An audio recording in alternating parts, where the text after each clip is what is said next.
Treasure Island by Robert Louis Stevenson, Chapter 33, The Fall of a Chieftain.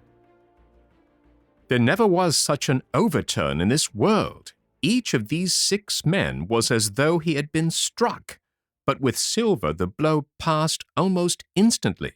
Every thought of his soul had been set full stretch, like a racer, on that money.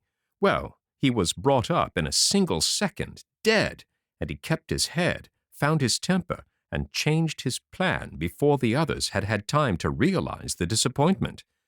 "Jim," he whispered, "take that, and stand by for trouble." And he passed me a double-barreled pistol.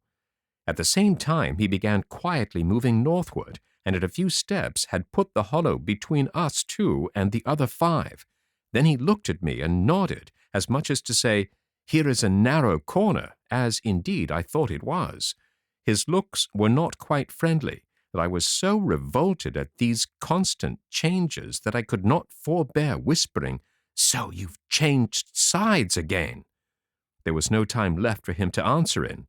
The buccaneers, with oaths and cries, began to leap, one after another, into the pit, and to dig with their fingers, throwing the boards aside as they did so.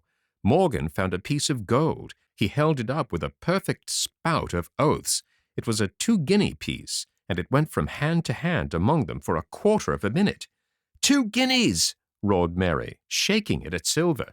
"That's your £700,000, is it? You're the man for bargains, ain't you? You're him that never bungled nothing, you wooden-headed lubber." "Dig away, boys," said Silver with the coolest insolence. "You'll find some pig nuts, and I shouldn't wonder." "Pig nuts?" repeated Mary in a scream. "Mates, do you hear that? I'll tell you now, that man there knew it all along. Look in the face of him and you'll see it wrote there." "Ah, Mary," remarked Silver, "standing for captain again. You're a pushing lad, to be sure." But this time everyone was entirely in Mary's favor. They began to scramble out of the excavation, darting furious glances behind them. One thing I observed which looked well for us. They all got out upon the opposite side from Silver.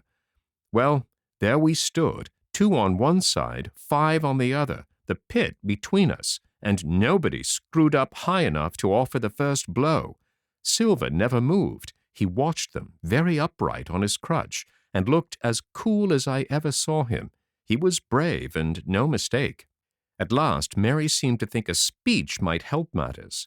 "Mates," says he, "there's 2 of them alone there. One's the old cripple that brought us all here and blundered us down to this. The other's that cub I mean to have the heart of. Now, mates," he was raising his arm and his voice, and plainly meant to lead a charge, but just then, crack, crack, crack, 3 musket shots flashed out of the thicket. Mary tumbled head foremost into the excavation. The man with the bandage spun round like a teetotum and fell all his length upon his side, where he lay dead, but still twitching, and the other 3 turned and ran for it with all their might. Before you could wink, Long John had fired 2 barrels of a pistol into the struggling Mary, and as the man rolled up his eyes at him in the last agony, "George," said he, "I reckon I settled you." At the moment, the doctor, Gray, and Ben Gunn joined us with smoking muskets from among the nutmeg trees. "Forward!" cried the doctor. "Double quick, my lads! We must head 'em off the boats!" And we set off at a great pace, sometimes plunging through the bushes to the chest. I tell you, but Silver was anxious to keep up with us. The work that man went through, leaping on his crutch till the muscles of his chest were fit to burst, was work no sound man ever equaled, and so thinks the doctor. As it was, he was already 30 yards behind us and on the verge of strangling when we reached the brow of the slope. "Doctor," he hailed, "see there, no hurry." Sure enough, there was no hurry. In a more open part of the plateau, we could see the 3 survivors still running in the same direction as they had started, right for the mizzenmast hill. We were already between them and the boats, and so we 4 sat down to breathe, while Long John, mopping his face, came slowly up with us. "Thank ye kindly, doctor," says he. "You came in at about the nick, I guess, for me and Hawkins. And so it's you, Ben Gunn," he added, Well, you're a nice one, to be sure. I'm Ben Gunn, I am, replied the maroon, wriggling like an eel in his embarrassment. And, he added after a long pause, how do, Mr. Silver? Pretty well, I thank ye, says you. Ben, Ben, murmured Silver, to think as you've done me. The doctor sent back Gray for one of the pickaxes deserted in their flight by the mutineers, and then as we proceeded leisurely downhill to where the boats were lying, related in a few words what had taken place. It was a story that profoundly interested Silver, and Ben Gunn, the half-idiot maroon, was the hero from beginning to end. Ben, in his long, lonely wanderings about the island, had found the skeleton. It was he that had rifled it. He had found the treasure. He had dug it up. It was the haft of his pickaxe that lay broken in the excavation. He had carried it on his back in many weary journeys from the foot of the tall pine to a cave he had on the two-pointed hill at the northeast angle of the island, and there it had lain stored in safety since 2 months before the arrival of the Hispaniola. When the doctor had learned this secret from him on the afternoon of the attack, and when next morning he saw the anchorage deserted, he had gone to Silver, given him the chart, which was now useless, given him the stores, for Ben Gunn's cave was well supplied with goat's meat salted by himself, given anything and everything to get a chance of moving in safety from the stockade to the two-pointed hill, there to be clear of malaria and keep a guard upon the money. As for you, Jim, he said, it went against my heart, but I did what I thought best for those who had stood by their duty. And if you were not one of these, whose fault was it? That morning, finding that I was to be involved in the horrid disappointment he had prepared for the mutineers, he had run all the way to the cave, and leaving the squire to guard the captain, had taken Gray and the maroon and started, making the diagonal across the island to be at hand beside the pine. Soon, however, he saw that our party had the start of him, and Ben Gunn, being fleet of foot, had been dispatched in front to do his best alone. Then it had occurred to him to work upon the superstitions of his former shipmates, and he was so far successful that Gray and the doctor had come up and were already ambushed before the arrival of the treasure hunters. Ah, said Silver, it were fortunate for me that I had Hawkins here. You would have let old John be cut to bits, and never given it a thought, Doctor. Not a thought, replied Dr. Livesey cheerily, and by this time we had reached the gigs. The doctor, with the pickaxe, demolished one of them, and then we all got aboard the other and set out to go round by sea for the North Inlet. This was a run of 8 or 9 miles. Silver, though he was almost killed already with fatigue, was set to an oar like the rest of us, and we were soon skimming swiftly over a smooth sea. Soon we passed out of the straits and doubled the southeast corner of the island, round which, 4 days ago, we had towed the Hispaniola. As we passed the two-pointed hill, we could see the black mouth of Ben Gunn's cave and a figure standing by it, leaning on a musket.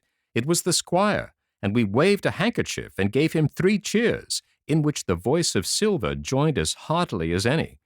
3 miles farther, just inside the mouth of North Inlet, what should we meet but the Hispaniola, cruising by herself? The last flood had lifted her, and had there been much wind or a strong tide current, as in the southern anchorage, we should never have found her more or found her stranded beyond help. As it was, there was little amiss beyond the wreck of the mainsail.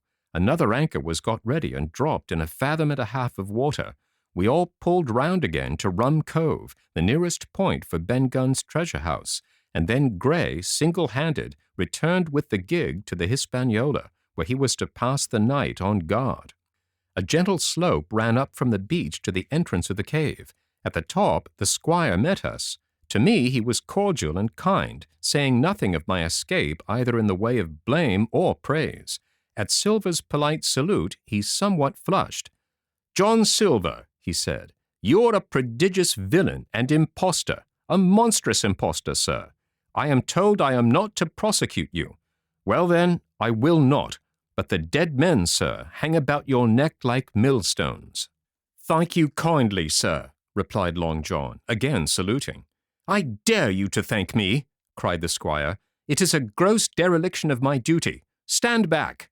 And thereupon we all entered the cave. It was a large, airy place with a little spring and a pool of clear water, overhung with ferns. The floor was sand. Before a big fire lay Captain Smollett, and in a far corner, only duskily flickered over by the blaze, I beheld great heaps of coin and quadrilaterals built of bars of gold. That was Flint's treasure that we had come so far to seek, and that had cost already the lives of 17 men from the Hispaniola. How many it had cost in the amassing, what blood and sorrow, what good ships scuttled on the deep, what brave men walking the plank blindfold, what shot of cannon, what shame and lies and cruelty, perhaps no man alive could tell. Yet there were still 3 upon that island, Silver and old Morgan and Ben Gunn, who had each taken his share in these crimes, as each had hoped in vain to share in the reward. "Come in, Jim," said the captain. "You're a good boy in your line, Jim, but I don't think you and me'll go to sea again. You're too much of the born favourite for me. Is that you, John Silver? What brings you here, man?" "Come back to my duty, sir," returned Silver. "Ah," said the captain, and that was all he said. What a supper I had of it that night, with all my friends around me, and what a meal it was, with Ben Gunn's salted goat and some delicacies and a bottle of old wine from the Hispaniola. Never, I am sure, were people gayer or happier. And there was Silver, sitting back almost out of the firelight, but eating heartily, prompt to spring forward when anything was wanted, even joining quietly in our laughter, the same bland, polite, obsequious seaman of the voyage out.